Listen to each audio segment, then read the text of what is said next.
मैं मां हूं, धरती मां। सत्य मार्ग का पथिक अकेला रह जाए, कोई उसके साथ चलने को तैयार ना हो, यह कोई अनोखी घटना नहीं है। ऐसा बार बार होता रहा है, बार बार होता रहेगा। महत्वपूर्ण बात यह है कि पथिक साहस तो नहीं हारता, दिल छोटा तो नहीं करता, और सत्य पर इतना विश्वास करता है कि अंत में विजय सत्य की ही होती है। परशुराम आज अकेला है। पिता से मतभेद हो चुका है, साथी साथ नहीं दे सकते, पर वो जानता है कि वो सत्य पर है और एक नारी की सहानुभूति उसके साथ है। जीवन संग्राम में ये शक्तियां कुछ कम नहीं होती। मैं परशुराम के संघर्ष और अनामिका की प्रेरणा को बहुत ध्यान से देख रही हूं। अनामिका, अनामिका,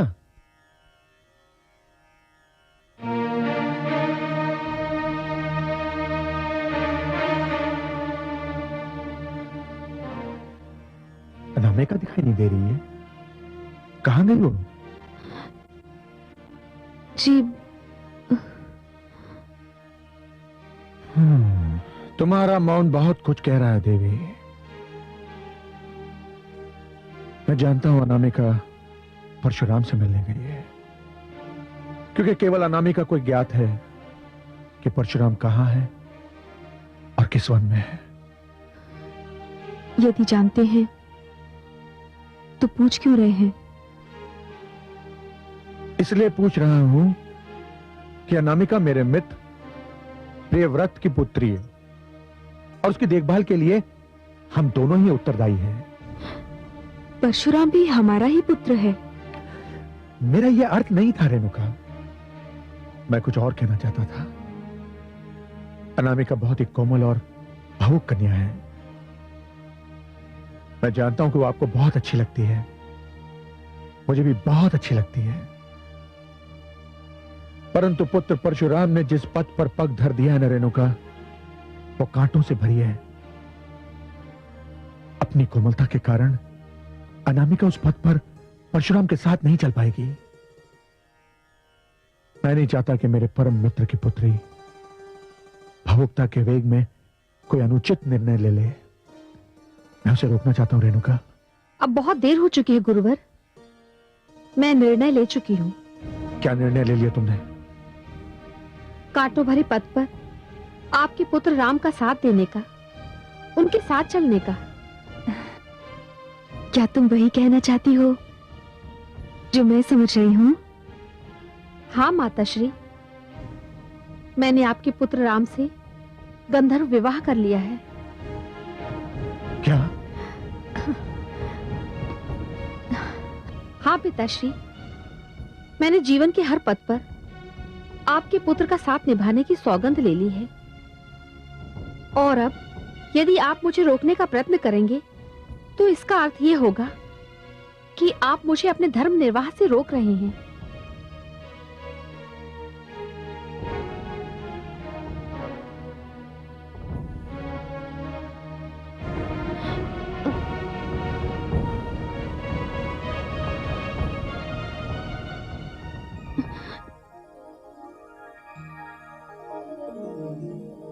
तुमने बहुत ही कठिन डगर चुनी है, किंतु मैं तुम्हें आशीर्वाद ही दूंगी,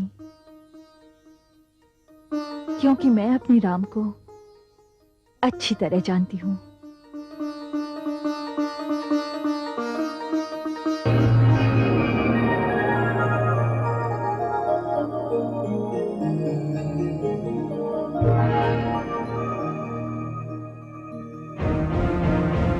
तुमने झूठ क्यों बोला?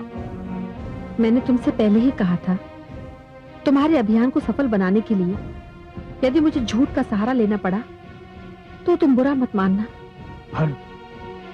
परंतु इतना बड़ा झूठ कि हमने विवाह कर लिया है। तुम्हारे लिए झूठ हो सकता है, किंतु मेरे लिए ये अधिक से अधिक अर्ध सत्य है। अर्ध सत्य? मैं समझा नहीं। विवाह केवल एक रीति का नाम तो नहीं, ये दो व्यक्तियों के एक दूसरे को चाहने, अपनाने और स्नेह के बंधन में बंध जाने का नाम भी तो है। तुम क्या कह रही हो? मेरी कुछ समझ में नहीं आ रहा है।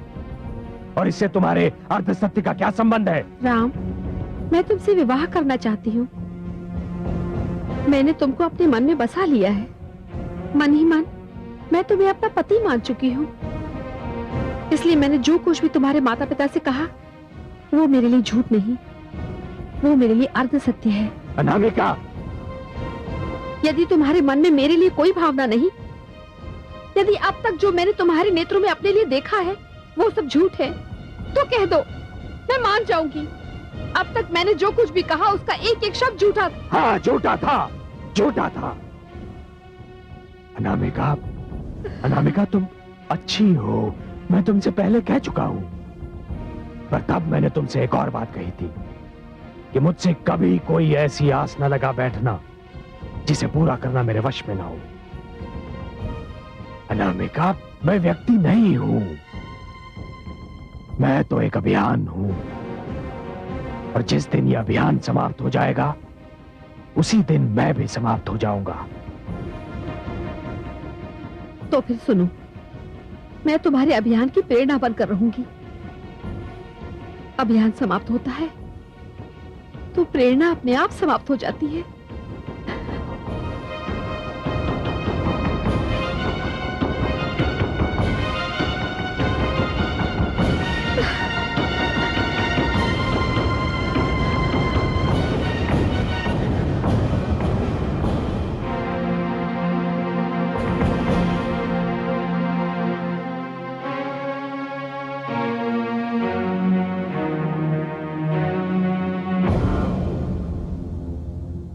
उठो मित्रों, उठो, उठो मित्रों।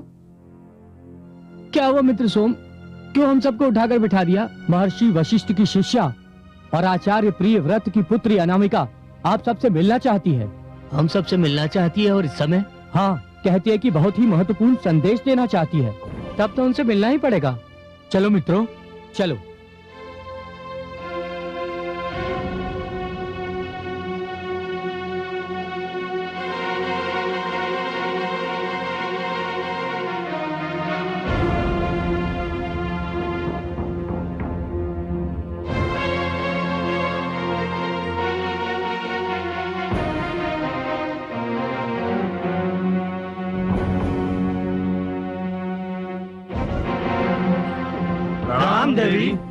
प्रणाम बंधुओं, मैं आप सबसे एक प्रश्न पूछना चाहती हूँ। इस समय जो हमारे क्षेत्र में हो रहा है, क्या आप सब उससे अवगत हैं? क्या आप जानते हैं कि हमसे शिक्षा प्राप्त करने का अधिकार छीना जा रहा है? क्या आप जानते हैं कि हे क्षत्रियों ने सहस्त्र अर्जुन की अगुवाई में कैसा उपद्रव मचा रखा है? हाँ देवी, हम जानते हैं कि हे क्षत्रियों ने भार्गव समाज के विरुद्ध अभियान छेड़ रखा है। केवल भार्गव समाज के विरुद्ध नहीं, समस्त शिक्षा संस्थानों के विरुद्ध, आश्रम संस्कृति के विरुद्ध, ऋषि वर्ग के विरुद्ध।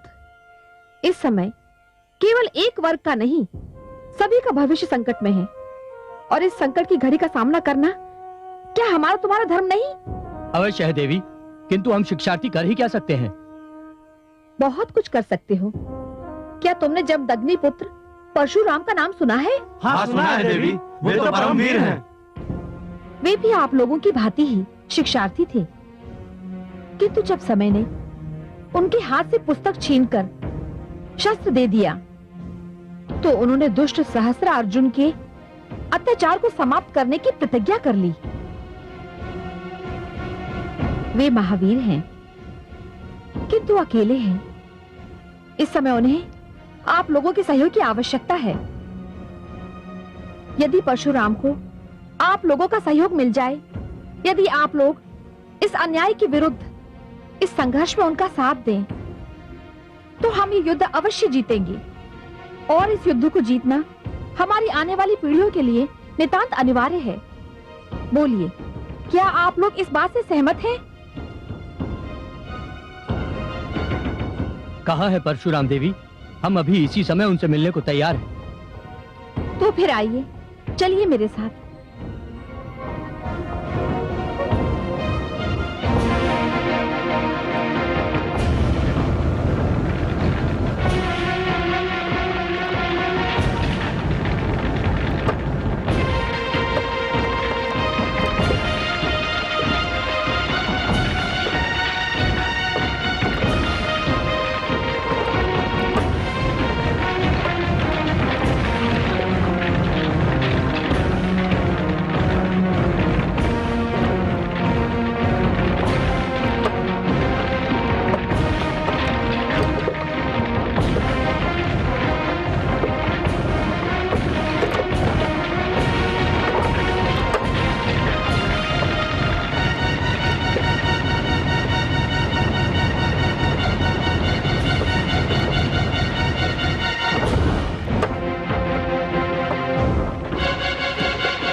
अरे वृष्टि और मंथर कहां चले गए?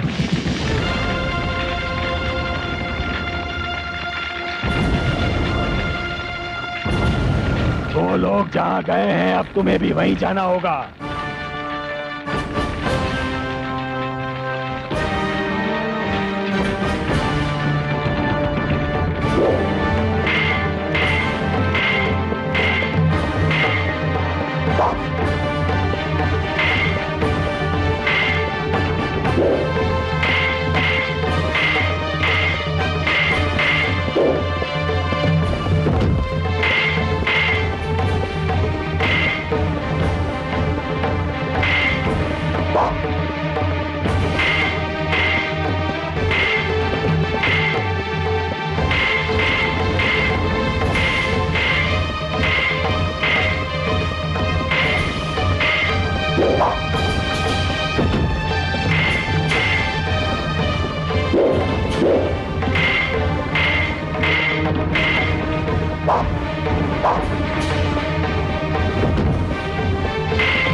ये सारा धन आश्रमों से लूटा गया है।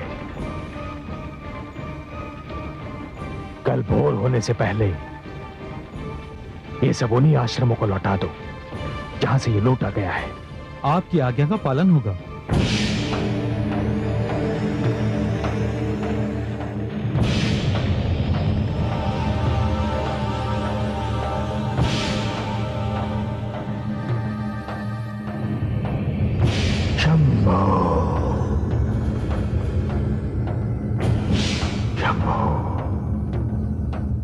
राजकोष लूट लिया गया।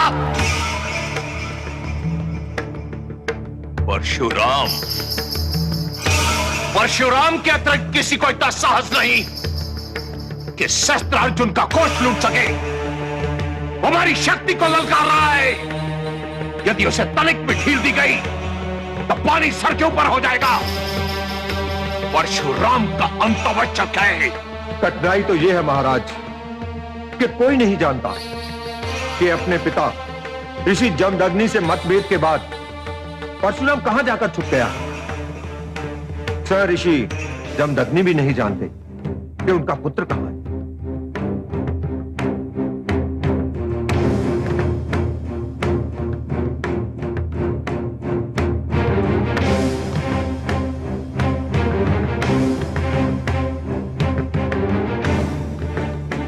आपको पूरा विश्वास है कि ऋषि जमदग्नि झूठ नहीं बोल रहे? मुझे पूरा विश्वास है महाराज कि परशुराम आश्रम छोड़कर जा चुका है। परंतु यह कैसे संभव है कि एक पिता को ज्ञात ना हो कि पुत्र कहां है? मैं मुख की मुद्रा और नेत्रों के भाव देखकर जान लेता हूं महाराज कि कोई झूठ बोल रहा है या सत्य। और जब ऋषि जमदग्नि कह रहे थे कि उनके पुत्र और उनका मार्ग अलग हो चुका है तो उनके नेत्र उनकी वाणी का साथ दे रहे थे।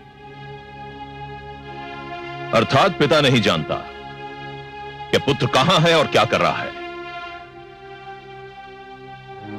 यह संभव है महाराज कि पिता को पुत्र के विषय में ज्ञात ना हो कि वो कहां है, परंतु यह असंभव है कि माता को भी ज्ञात ना हो कि उसका पुत्र कहां है। तुम्हारी बात में तथ्य लगता है पुत्र, परंतु हमें करना क्या चाहिए? पिताश्री, हमको देवी रेणुका पर दबाव डालना चाहिए कि वो अपने पुत्र का पता बताए। क्या ये उचित होगा? पिताश्री, मेरे विचार में यह सर्वथा अनुचित है। मेरा अनुभव भी यही कहता है। पिताश्री, मेरे मस्तिष्क में एक विचार आया है। क्या? क्यों ना हम चारों जमदग्नि के आश्रम में जाएं और देवी रेणुका से पूछने का प्रयत्न करें कि परशुराम कहां छिपा है। नहीं पुत्र, यह मूर्खता होगी। तुम चारों पहचान लिए जाओगे और देवी रेणुका कुछ नहीं बताएगी। पिताश्री, हम राजकुमारों के रूप में नहीं जाएंगे, वेश बदल कर जाएंगे, कोई हमें पहचान भी नहीं पाएगा। जी पिताश्री, मुझे भी इस योजना में बल दिखाई देता है। पिताश्री, मैं भी भ्राताश्री से सहमत हूं। मुझे भी इस योजना में सफलता दिखाई देती है। तुम चारों को मेरी ओर से अनुमति है, परंतु पुत्र, यह कार्य बहुत सतर्क और सचेत होकर करना पड़ेगा।